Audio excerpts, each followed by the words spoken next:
the idea of big ideas, really the unconvention idea that I was coming up with, though that is shaping up for maybe something happening.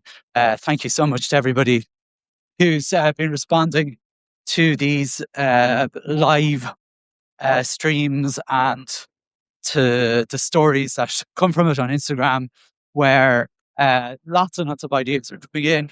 Yesterday was kind of interesting in that the majority of the responses seem to be of a similar theme, which involved the role of religion in schools, which basically is what I want to talk to you about today.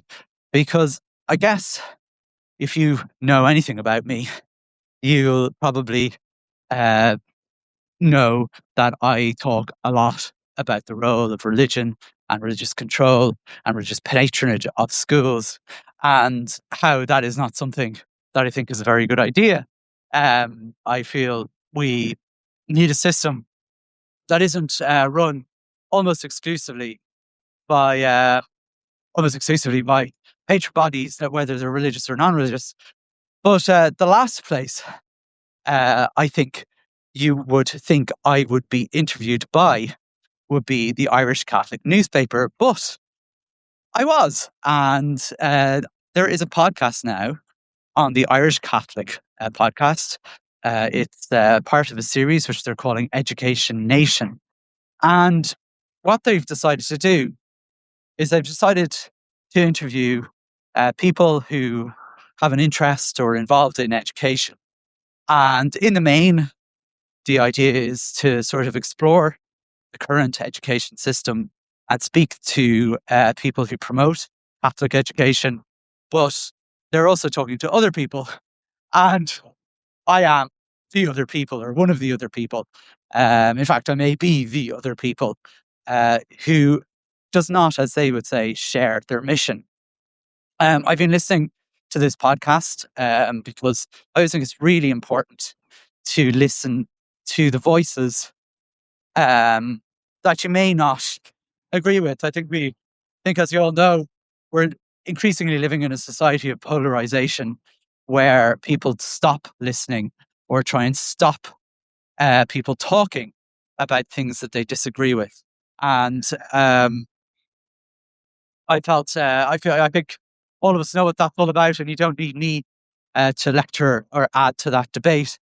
But I think what I was really, really pleased about, in a way, was how Nikki Cudahy, who is the editor of this podcast, reached out to me to essentially acknowledge that, I guess, from his point of view, as someone who's obviously strongly in favour of the Catholic education system and promotes it and wants to promote it and is interested in it and its future, and that's what most of the podcast is about. What is the future for Catholic education?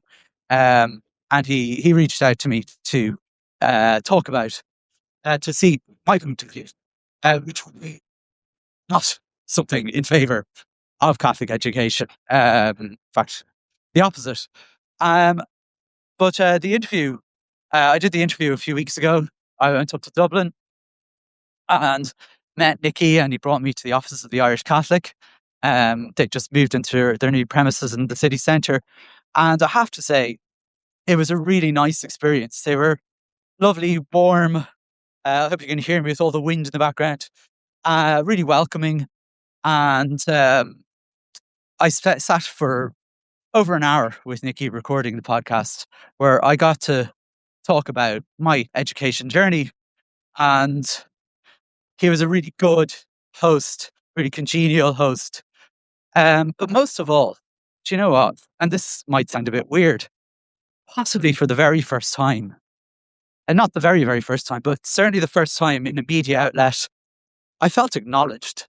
I felt acknowledged for being, I suppose, who I am in the education system. I often find myself treated as a sort of and I'm described as provocative or, anti-Catholic or against things. Whereas in this case, I felt acknowledged as, for whatever I am. I am the one of the only, and possibly the only a member of an ethnic minority, he's a principal of a primary school, mainstream primary school. And for that to be okay, and not to be seen as a threat, and not to be seen as a nuisance, uh, and for my thoughts not to be seen as threatening.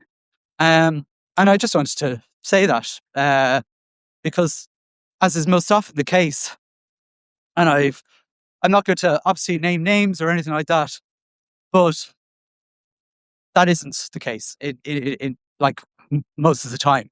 Either it's completely ignored in most of the time, which is absolutely natural, uh, or it is denied or rebelled against. Um, and just so I just found it very interesting. That actually, ironically, it was the Irish Catholic that is the first media outlet to acknowledge me. So I feel it's important to record that.